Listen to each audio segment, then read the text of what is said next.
The Big Ten earned $880 million in revenue for fiscal year 2023. That's $60 million per school.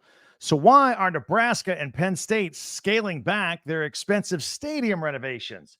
Because trouble's coming. That's why. Locked on Big Ten starts right now.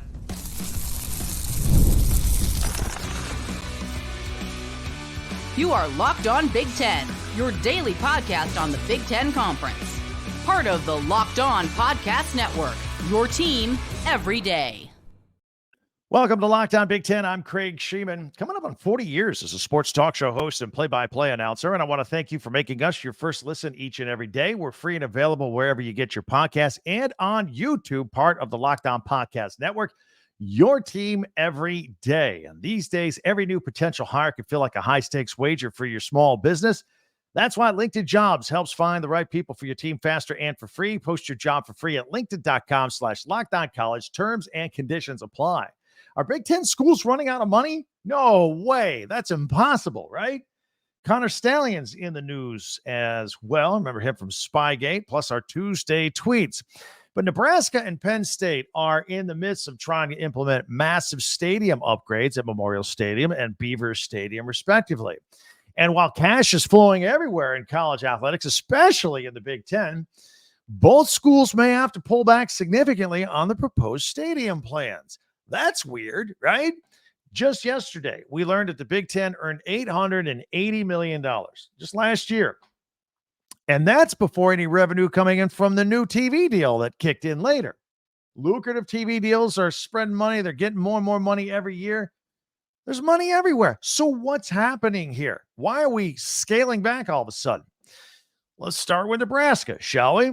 Momentum is flying high in Huskerville. Excitement for the program with Matt Rule, Dylan Raiola at quarterback. Things are feeling pretty good right now in Lincoln, Nebraska. Now, back in 2022, former athletic director Trev Alberts, who just left, announced that there would be a big $450 million upgrade to the 100-year-old Memorial Stadium. In fact, the project was supposed to temporarily remove 25,000 seats for the 2025 season to allow for a complete redo in the south end of the stadium. I think people would put up with that for a year or so to get something nice and shiny and something that they're very proud and comfortable in. A lot of pride goes into all that at the football stadium.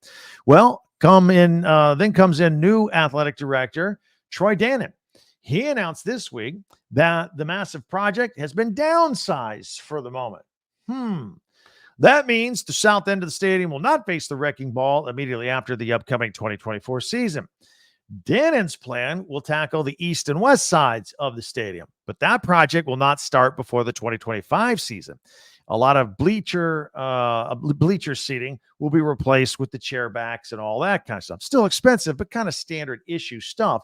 And as far as tearing down the south end and completely redoing it and everything that entails, that's been pushed to long-range status with no timetable. You know what that means? You ever been in a master planning meeting? That means that it may be years. More feasibility studies. You know how that goes. So what happened here? Was it a simple matter of a new athletic director coming in and changing his priorities? Dannon says he agrees with that the old Husker Stadium, it needs some upgrades. It needs to be more modern. In fact, he said his priorities are any upgrades that are done need to help us win. Any upgrades that are done need to advance the goals of attracting talent. I mean, kids want to play in a shiny new stadium that looks cool. And number 3, he wants to preserve our financial stability. There's the rub. That's what's going on right here. Remember, here on Locked On Big Ten, we've been telling you about the House versus the NCAA lawsuit, which the NCAA is accused of holding back student athletes' opportunities to earn money. The NCAA is going to lose this case, and they are going to lose billions and billions of dollars. Settlement talks are already underway because the NCAA knows they're going to lose. And all these talks are regarding now revenue sharing and putting a new plan in to pay past, present, and future players and share in revenue. We've told you about that before. You've known about that for a long time. Those who put together annual budgets for athletic departments are in panic mode because they've been told to squeeze out an extra $20 to $30 million each year for the next 10 years to pay for this settlement. That's for compensating athletes. Suddenly, $450 million for stadium deals, not so easy to push through. So that's what's going on here. What about Penn State and their $700 million expansion at Beaver Stadium that we've talked about here on this podcast? That's getting very close to becoming a done deal, but not so fast. One of Penn State's elected trustees just said that the school cannot afford a project of this scope and should not approve it. The vote is tonight, by the way.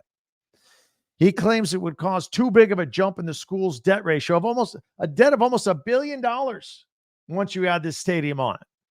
He said the school has neither the revenue or the donations to fund this project. When was the last time you heard that kind of language from a Power 5 or Power 4 school or an SEC school or a Big Ten school? You never hear that. Everything's always more money, shinier, newer, bigger. That's all we've seen. It's been an arms race. Maybe not anymore. This guy said that he has researched this project up and down. He's crunched the numbers and he's concluded we cannot afford this at Penn State. In case you're wondering, building a new stadium would have cost $1.5 billion. They thought they were being financially responsible by just doing the renovations to the tune of $700 million. Now, of course, Beaver Stadium is getting old. It's 64 years old. It was the second largest in the country. And it's a big, important deal over there, but not for this much money.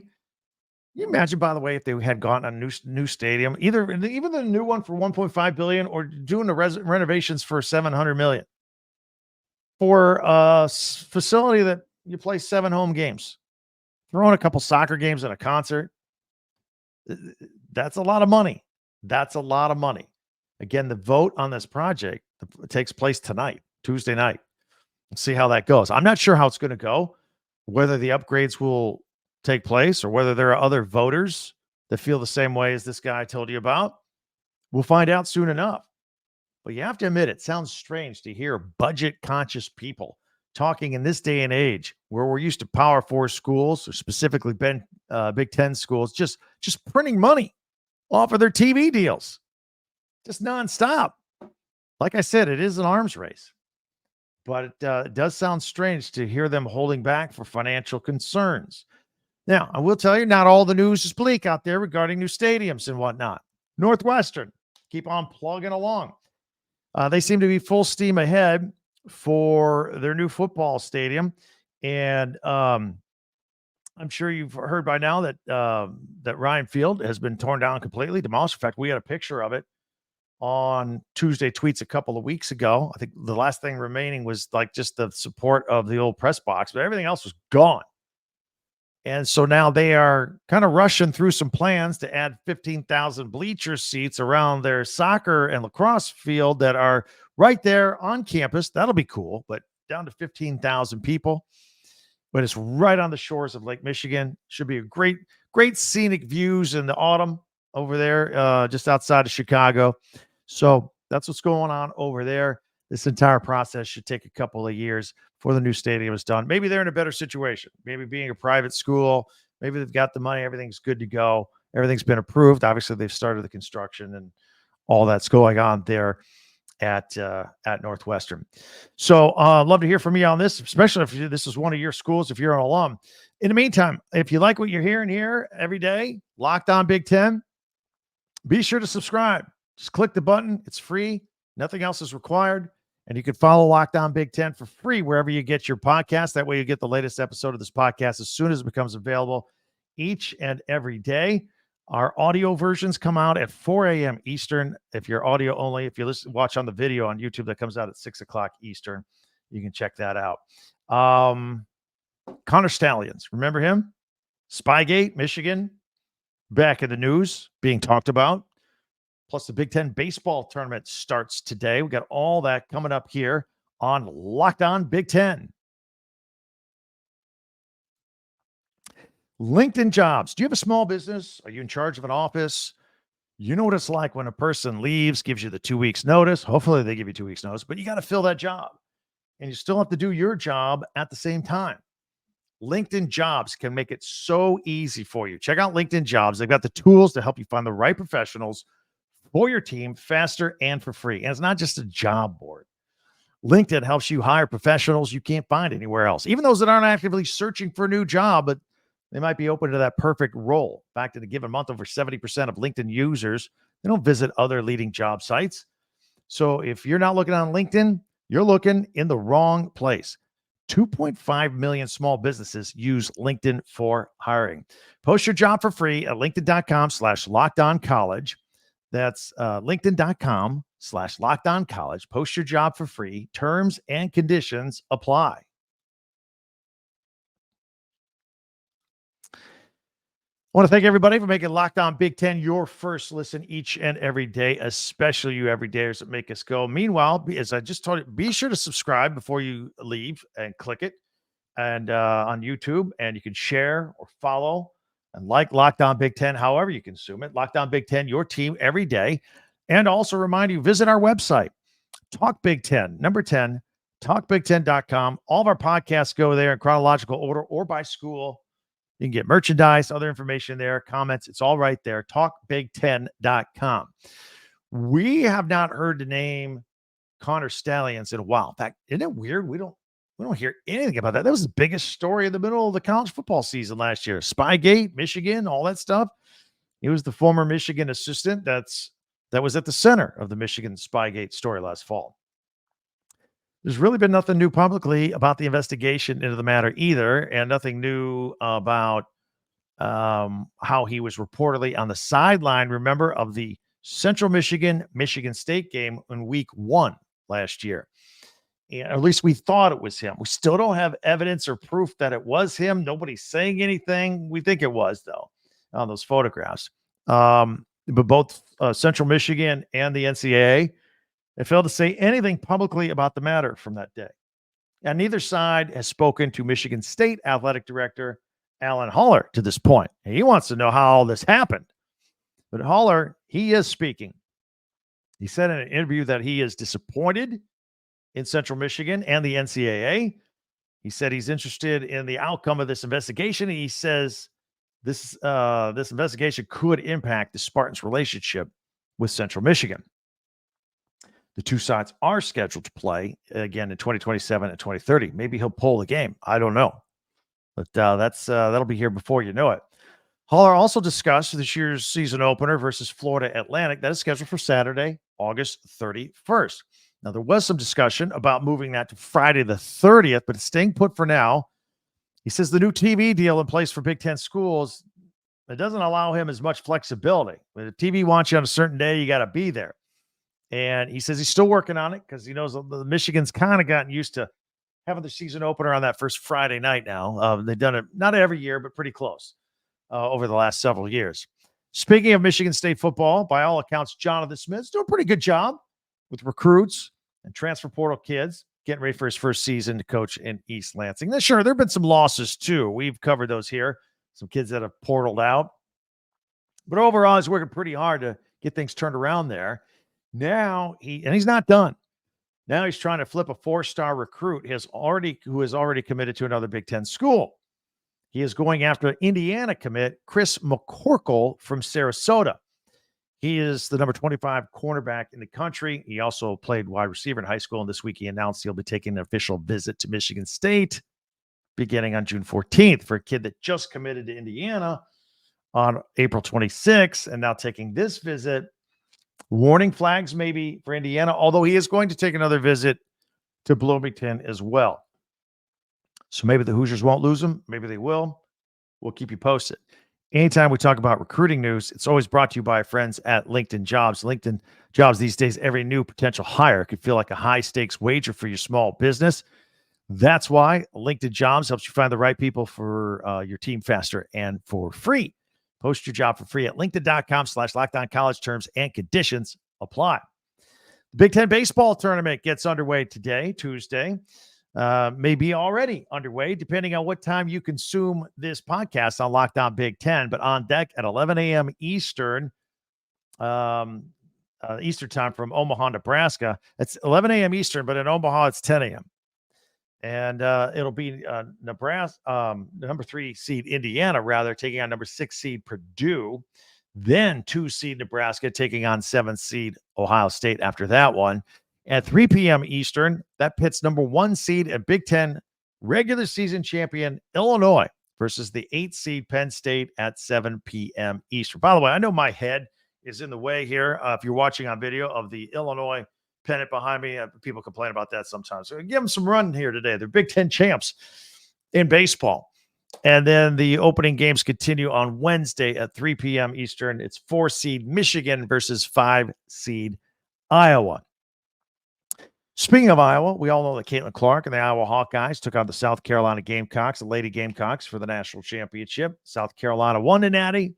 Perfect year, undefeated season. And we're already looking ahead to next season because now the Gamecocks will open up the new season against the Michigan Wolverines. November 4th, tipping things off. This will be the first matchup between the Gamecocks and the Wolverines since 1995. South Carolina leads the all-time series 3-0. Hey, do you sit around and work from home? Or maybe you have TVs around and in the background are the talking heads on ESPN or FS1, just jibber jabbing, yelling over each other, talking over each other all day long. Daytime sports TV sometimes leaves something to be desired. Sometimes you got to turn down the volume, but I got a better solution for you. Make the switch to our friends at Locked On Sports Today. It's a free 24/7 sports streaming channel program for you every day to bring you the biggest stories without all the screaming. Locked On Sports Today brings you can't-miss analysis, opinions, and news, streaming 24/7 for you on YouTube or the free Amazon Fire TV channels app. It's part of the Locked On Podcast Network, your team every day. Coming up, if you're new here, we like to have features in our third segment, kind of benchmarks that you can always rely on every day, like coming out on the weekends. On Monday, we like our Big Ten top 10 observations. Tuesday tweets.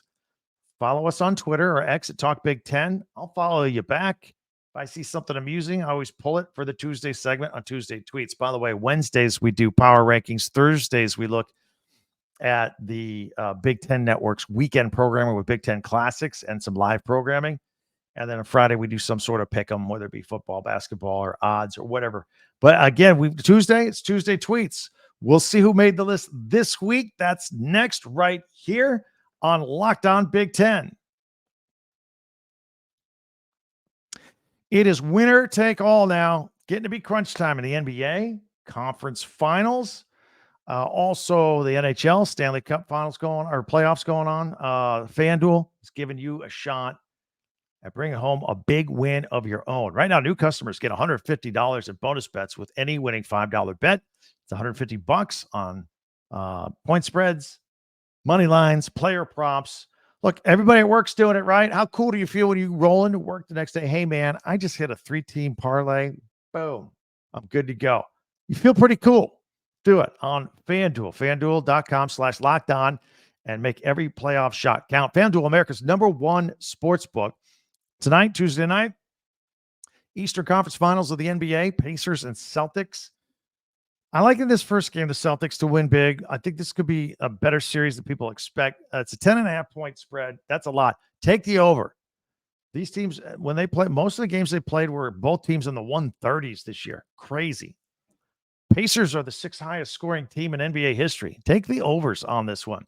Wednesday night, going NHL, Panthers and Rangers game 1. This one's going 7, but I'm taking the Rangers in game 1. It's all on FanDuel. Check out FanDuel.com/lockedon. Make every playoff shot count. FanDuel, America's #1 sportsbook. All right, let's get into it here. I'm going to put on the screen here our Tuesday tweets. I'll put them on full screen. If you're audio only, I'll try to describe them as best I can. These are some things that we pulled here this week. And we'll start it off with the Barstool Illini. Picture of the Big Ten champions, the Illinois baseball team. Congratulations to them. First time in 9 years. So pretty exciting right there. And here is from at Barstool, Iowa. They're excited. They got the Big Ten baseball tournament grid up. The bracket is set. The Hawkeyes taking on the Wolverines on Wednesday at 2. Just talked about that. So there's the whole bracket right there. Also, this is from a station, FM station in near Nebraska. Huskers earned the number 2 seed for the Big Ten tournament with the big N red block logo for the Huskers. And they're excited about it as well.